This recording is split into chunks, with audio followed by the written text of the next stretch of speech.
Well, hello, I'm Janet Morana, Executive Director of Priest for Life, Executive Director of Gospel Life Ministries, and Executive Director of EndingAbortion.us. Thanks for joining us today on our program. And of course, joining me is our pro life leader, Frank Pavone. Welcome to the It's great to program. be here. We have a lot Absolutely. to talk about. Oh, we always do. But, this program, we're going to talk to them about what happened in the midterm elections. Some people are misguided thinking how bad things were. We got some great news to share, and we're going to tell them what they could be doing now to do a lot for the 2024 elections. Because too many people, they sit back till the very end and then jump in. But no, no, no, no, no. No, it's now. We got to start now. We'll have exciting news. And guess what? As always on our program, at the end, you got to stay to the end because I'll offer you a free gift at the end. So stick with us. As always, we start with a prayer. We take it from the beautiful devotional you wrote called Pro-Life Reflections for Every Day. So what's our quote and reflection and prayer today? The prophet Malachi in 3:24 says, "He will turn the hearts of the fathers to their children." Reflection. Though men cannot have abortions, they can choose abortions. A sin is committed when somebody willingly and knowingly chooses a moral wrong. If then a man suggests or pressures his partner to have an abortion, he has committed the sin of abortion. Let us pray. Lord, you are the source of all fatherhood. Bless all men with the wisdom to protect their children, both born and unborn. Amen. Amen. And of course, Pro-Life Reflections for Every Day. It's available at our online store, and it's also personally autographed by the great writer that did it, right? And this is a great thing too to add to your daily prayer life. Oh, A lot yes. of people Many do. pray the Magnificat, they Yeah. do their daily rosary, but if you just you just saw a short reflection and prayer, it keeps your mind on the unborn and the battle we're in to end Well, abortion. many of our colleagues in other denominations use this book as well because most of the reflections are interdenominational and Right. very, very useful by Christians everywhere. So again, prolifeproducts.org, where you can go to get pro-life reflections for every day. So speaking of reflections, so let's reflect back, okay? Because when you listen to some of the news media out there, they make it sound like 2022, those elections were a dismal failure. We didn't do what we should have done. There wasn't a big red wave. What do you No, have it to wasn't say? a dismal failure. We were having a lot of great successes Right. in the 20. Look, one of the key goals of that election was to create divided government. And what we mean is prior to the election, both the White House, the Senate, and the House were all under Democrat control. When you've got that scenario, then they could ram through all kinds of extreme policies and laws, etc. They could get it all done without a single Republican helping them. Helping, right. Divided. And that's exactly what they did for the first 2 years of the It was Biden terrible. administration. Now, they couldn't get, they passed in the House this radical abortion bill that they put under the rubric of it protecting Women's Health Protection Act. But it would have erased any kind of restriction on abortion whatsoever throughout pregnancy. American people have never bought into that. But they couldn't get it past the Senate because even though there was a very, very, well, it was actually 50-50. 50-50. Right. But the vice president breaks any tie in the voting. But the point is, because of the filibuster, they could not get that passed. So that was fortunate. But they wanted to. They wanted to. They wanted to do anything to make abortion extreme in our nation. So our goal was to have divided government. That is to take away from the control of the Democrat Party, at least the House, because we knew we had a better chance of getting the House than the Senate, at least the House, or the House and the Senate. And we succeeded. Because now, and of course, as we're sitting here now, the new House has just been sworn in. Right. And they're getting right to work on things that, and in fact, the new speaker, Kevin McCarthy, we could talk a little bit about how that particular thing went down. But he said, hey, our first bill is going to be defunding this ridiculous move that the Democrats made of hiring 87,000 new IRS agents. You know, I mean, what's that all about, Crazy. right? So, I mean, they are taking aim at all this radical stuff. Mm-hmm. And now we have divided government, which means the Democrats cannot get their radical proposals pushed through anymore. Right. Right. That was the first goal. But then when you look at, for example, okay, so the Republicans have 222. in the House. Majority is 218. So they just have a very slim majority. But as we just saw in the race for the House Speaker, having a very, very slim majority, what does that mean? That means everybody is needed to pass through. You don't have much wiggle room, Right. 3, 4 people. Everyone is needed, which means that if you have a more conservative caucus, if you have, for example, the Freedom Caucus, you've got members who they can stand up and say to the rest of them, you want your bill passed, you need us. Right. Whereas if you have too much of a majority, let's say they had a 50-seat majority. Right. Well, if you have a caucus of 30 of who are making stronger demands, let's say in our direction or for pro-life or whatever, they could say, well, we could do without them. Right. We They get can it still passed pass anyway. bills, right. You see? Yeah. So in a sense, you might say, oh, well, we prefer a bigger majority. In a sense, maybe not. Right. Maybe not. Maybe it's better with a lesser majority for this reason. The other thing to look at, though, Janet, is the underneath the victories. What I mean is this. If you win an election by 1 vote, or if you win an election by 1 million votes, how many victories did you win? It's the same victory. 1. It's counted as 1 victory. Right. It's 1 seat. Mm-hmm. So you can't just, and yet, which one is a stronger win? Which one shows more strength for your party and your platform? The 1 million vote win, right? So they're different, but they're the same. They're the same in the sense that, okay, well, that's 1 seat in let's say the House as an example. But you got to look underneath and say, well, by how much did they win? And and by how much did they win as compared to how much they won in the last congressional election or in the congressional election before that? We've done that analysis. And what you find is that the number of people voting Republican, in fact, you have a statistic there about this too, has been steadily increasing. The Democrat has been going like this, boop, boop, boop, boop, boop. They're erratic. No, Republican voting have been increasing. And I have those facts. Yeah. So at least 5 million more people voted for pro-life candidates in the midterm elections of 2022. Yeah. Moreover, while about 26% of voters identified as liberal or progressive, more people, about 39%, identified as conservative. Okay, so that's this is you could look at how many seats. Oh, we only gained X number of seats in the House. We thought we were going to gain this many more. We didn't gain seats in the Senate. They gained 1. Yeah, 1. Big deal. They should have gained a lot more because the math in the Senate, we'll go to the Senate in a minute, was much harder for the Democrats this time around. I'm sorry. The math in the Senate was much easier for the Democrats this time around. Just looking at the math, they should have been able to win a lot more Senate seats, but they failed. They didn't have as many seats to defend. That's what we mean. They didn't have to defend. But going back to the House for a minute, so you look at we only won this many seats. Okay, all right, but look one level deeper. By how much? About 25 of those House races were decided by 5 or less percentage points. Right. Some only by a few hundred votes. Mm-hmm.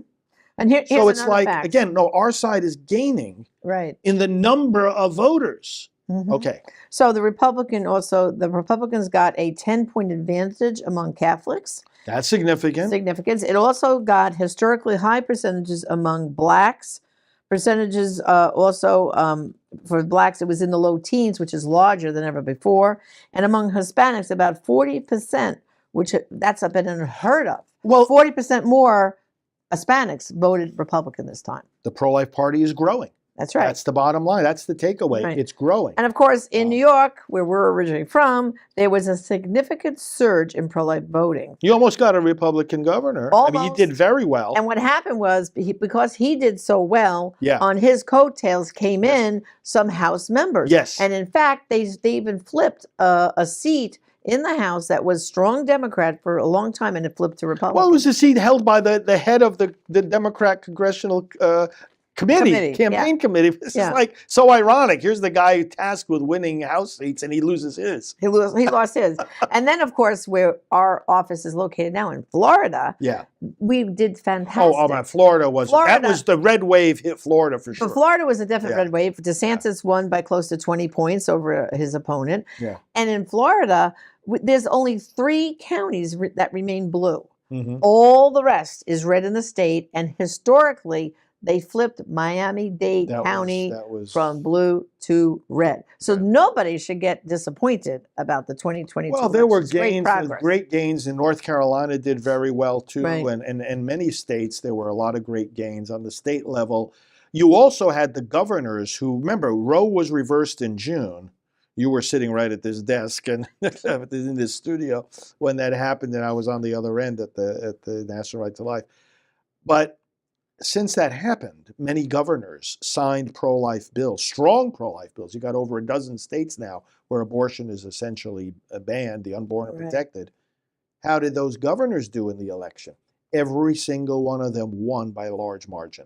Right. So for people to say, well, abortion, it's a losing issue politically. No, it's not. It was a winning issue. It never has been Right. a losing issue politically. It's winning. Right.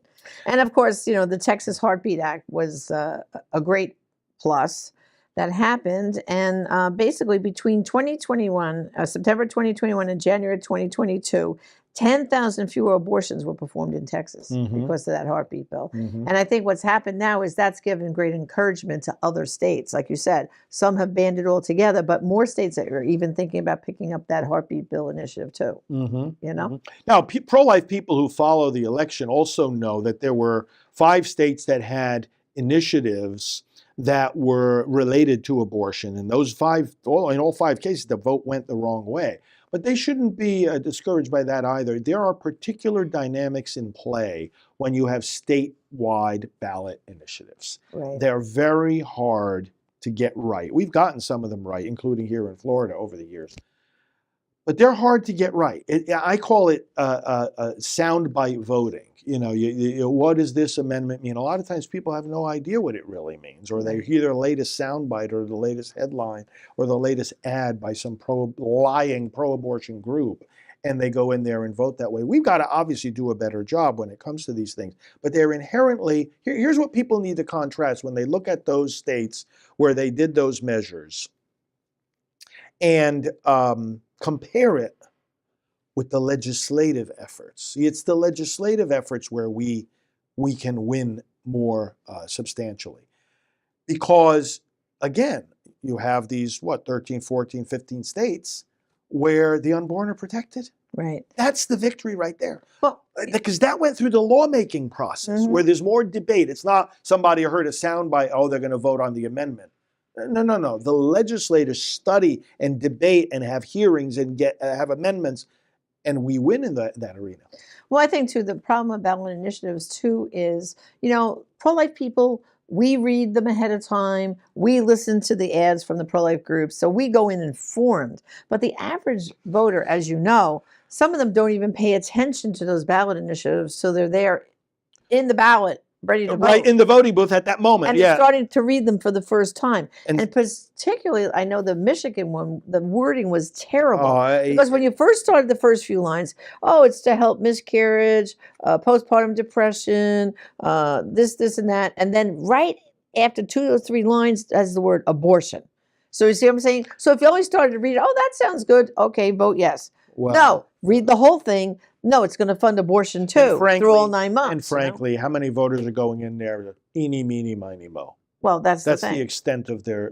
and that's how that's why you're saying ballot initiatives are not the best way to proceed. No, they're not. And that's why electing pro-life legislators at the state level is the best way to go, because they will, in fact, do the correct job, which is passing the laws. Well, we have a majority of the state legislatures. This is where we got to be encouraged. I'd rather be us than them. Right. We have a majority of state levels, majority of the governors. I mean, we've got a strong advantage going into 2023 here, and we're going to see pro-life measures passed in the House. Right. In these very days. Very, very important. Very great victories. Well, we're going to take a break right now, and brothers and sisters, when we come back, we're going to tell you about the rest of this year, what we can be doing for the elections, and 2024. We've got some exciting news for you, so stick with us. We'll be right back. Happy birthday to you.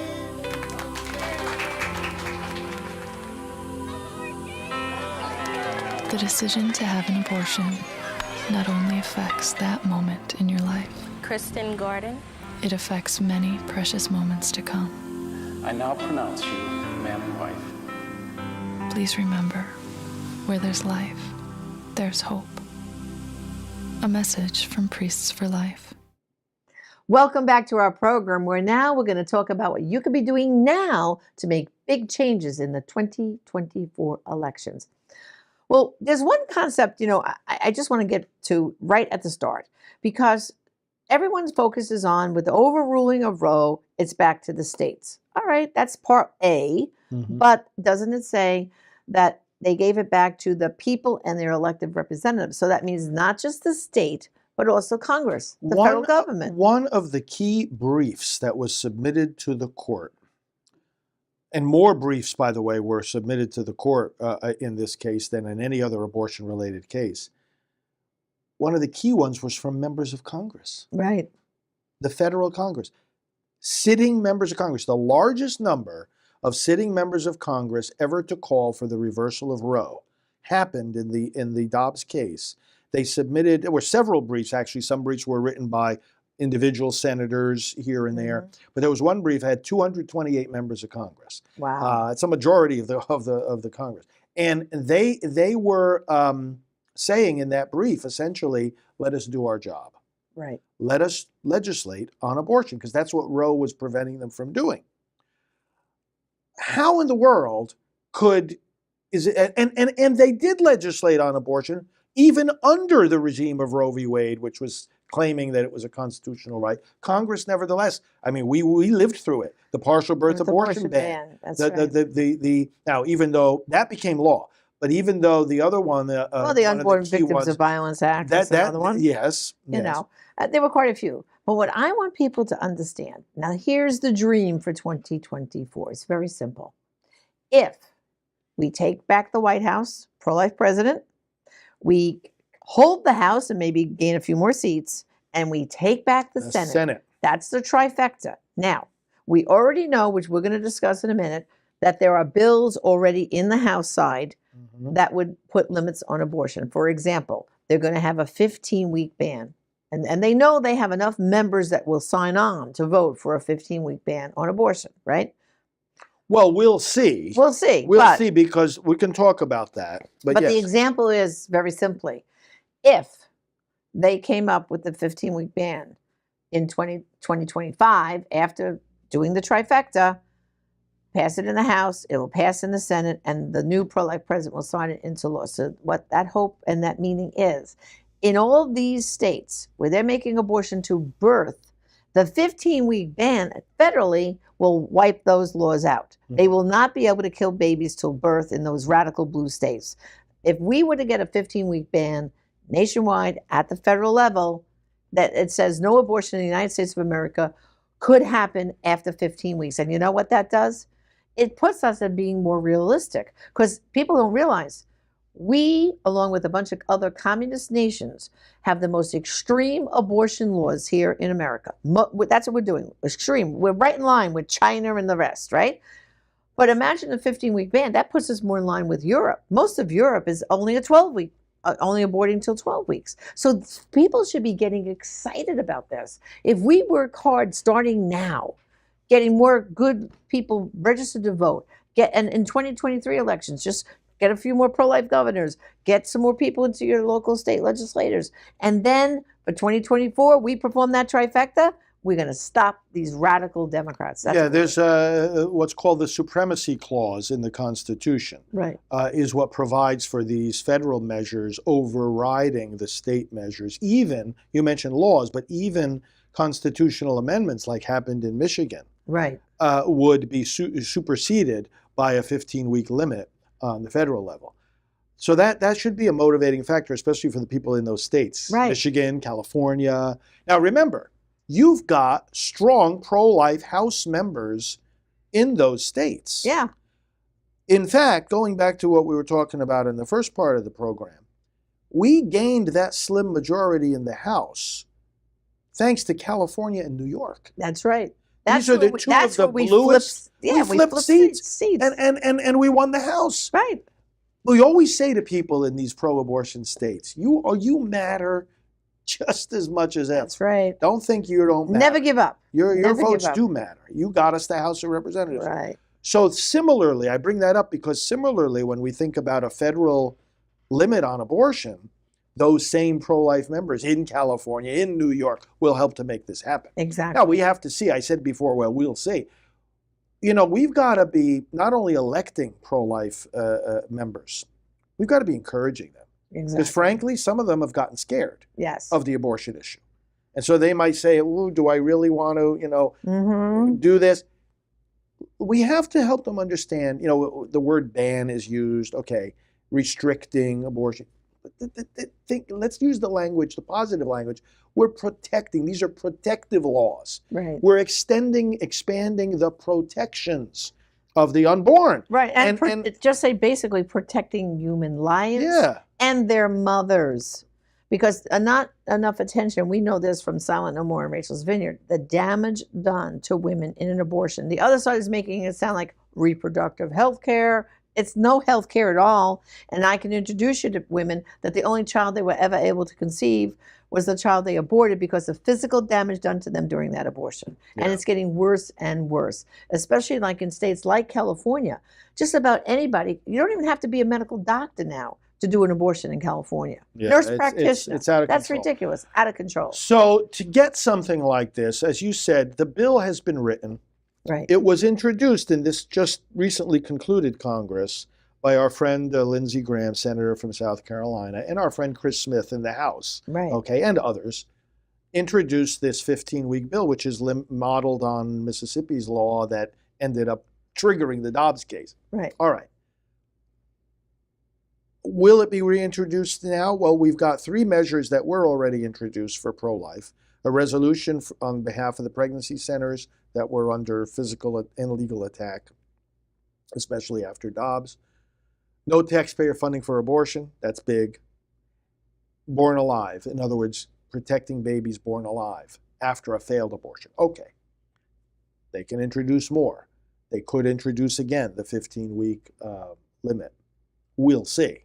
But we have to encourage, they have to be hearing from us. In other words, the people shouldn't sit back and say, oh, well, let's see what the legislators do.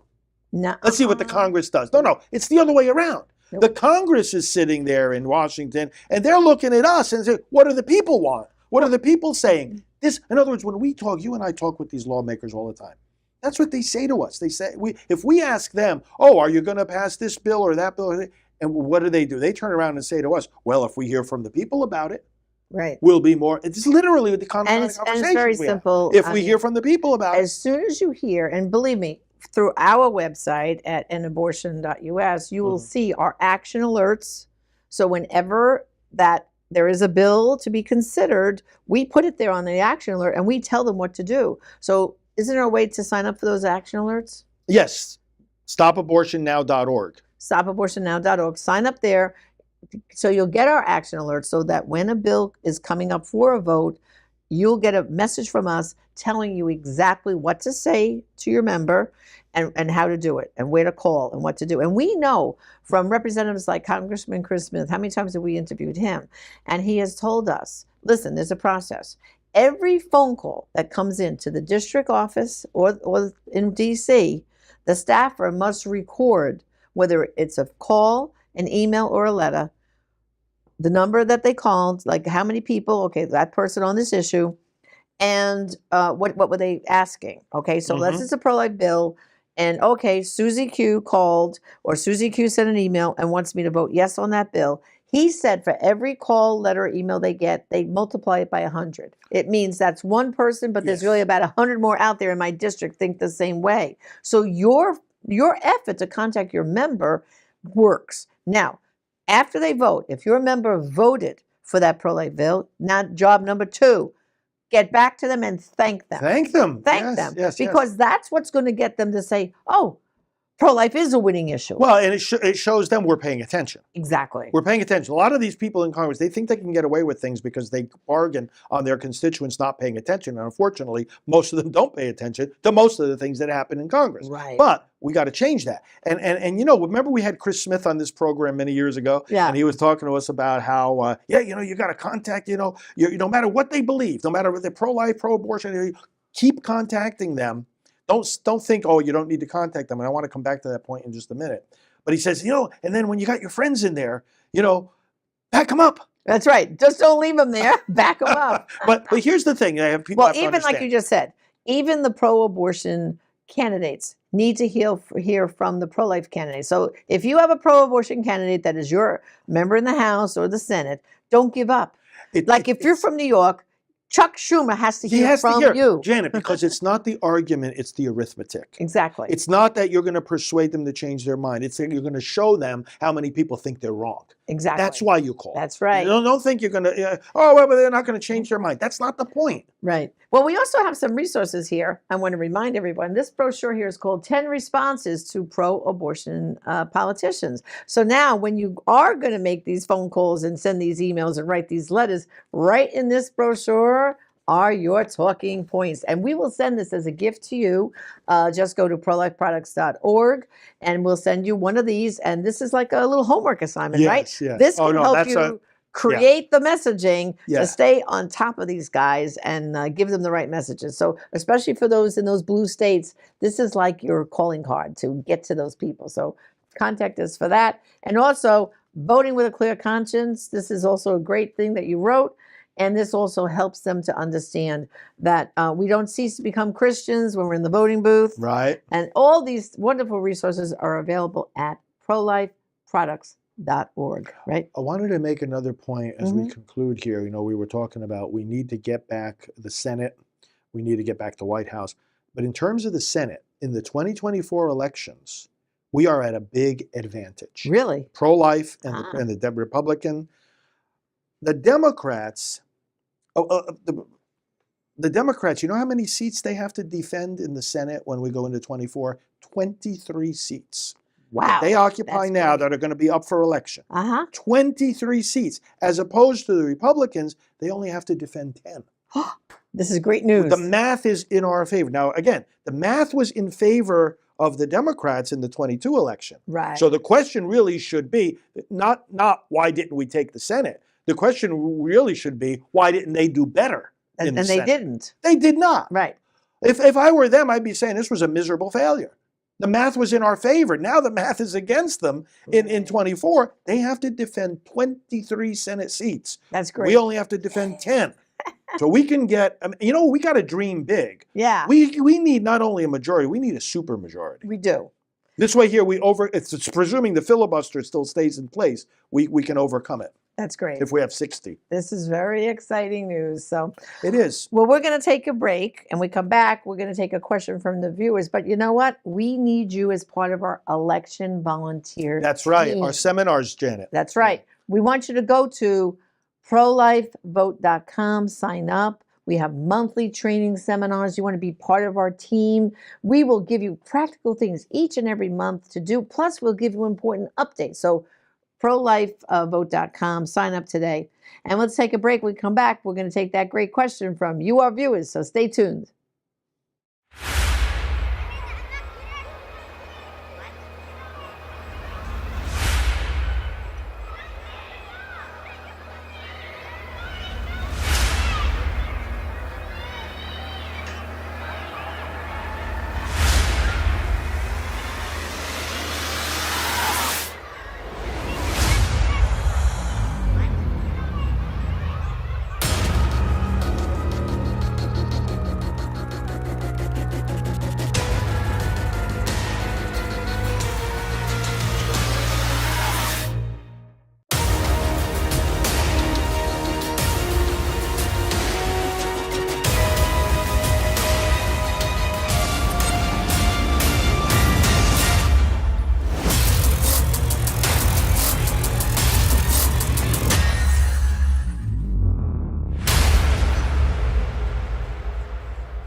Welcome back to our program. We're now going to take a question from you, our viewers.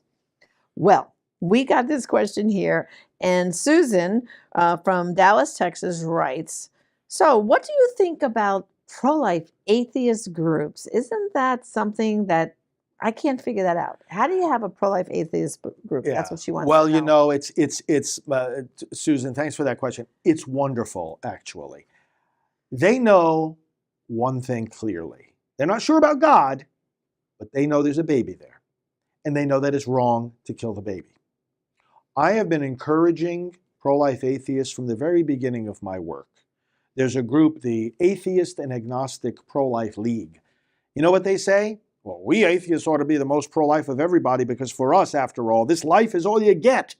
They can understand it's wrong to kill a baby. There are, of course, very strong religious arguments against abortion, and most Americans are religious to one extent or another. But not all the arguments against abortion come from religious doctrine. Many of them do, but many of them don't. In fact, even take the official Catholic teaching on abortion, it is rooted ultimately in human reason, which is accessible to all people, even those that don't have faith, that this is a human being clearly in the womb, and that therefore it is wrong to kill that baby. Now, the pro-life atheists today are becoming even more visible. My friend Teresa Bukovac, for example, heads up a group called POW. It's one of the newest pro-life groups, the Progressive Anti-Abortion Uprising. And Teresa goes out there and she has, you know, being an atheist doesn't mean you're against religious people. We have a friendship. We collaborate. Other pro-life atheists collaborate with us, and they consider us at Priests for Life to be among their biggest friends. So we believe that the pro-life message needs to be articulated by every group of people. And you know what it ultimately shows? It shows how fundamental this issue is. In other words, one criterion you need for being pro-life, and that is to be alive. Because if you're alive, you know that life is a good and should be defended. It shows how fundamental this issue is, and that's why, among many other reasons, the pro-life movement can never be stopped. Thanks, Susan. And that's true. And I remember one thing you always said was, well, you know, even if there's a group who said they want to work to end abortion, but they believe in the man in the moon or something. Worshiping right? the moon. Worshiping the moon. Well, guess what? We're not going to have any discussions about worshiping the moon. Let's stop the killing first. If we end abortion, then we can have theological discussions why worshiping the moon is not the best thing. Well, and we can teach them about God. This has got to be the focus. I know it's the focus in my life. It's the focus in your life. It's the focus in the lives of many of our viewers. Right. We have got to end the killing. And you know, that's one of the key things Priests for Life has done. Right. In the church and in the nation is focus priority on this. Right. Say, hey, we got to stop. And that's why some people don't like us. I know. Like, oh, why are they always poking us about abortion? Guess what? We've only just begun. And it's the greatest human rights issue of our time. That's right. Well, thank you again for another great program. And before we go, brothers and sisters, I just want to remind you now of our little free gifts. Every episode, we give you free gifts. You go to prolifeproducts.org to order your free gifts. There'll be codes up there for you. The first is a beautiful prayer card. It's called A Prayer to End Abortion. And this prayer should be said every single day because you know what? It keeps it front in your mind, praying for an end to abortion. And of course, I did highlight these two great resources about voting with a clear conscience, and finally, the homework assignment, especially those in blue states, how to communicate with those pro-abortion politicians. These great brochures are available as our gift to you. For tuning in and wanting to do something, go to prolifeproducts.org. Thank you for joining us, and remember, there are some abortions only you will be able to stop, and some lives only you'll be able to save. Join us again next time.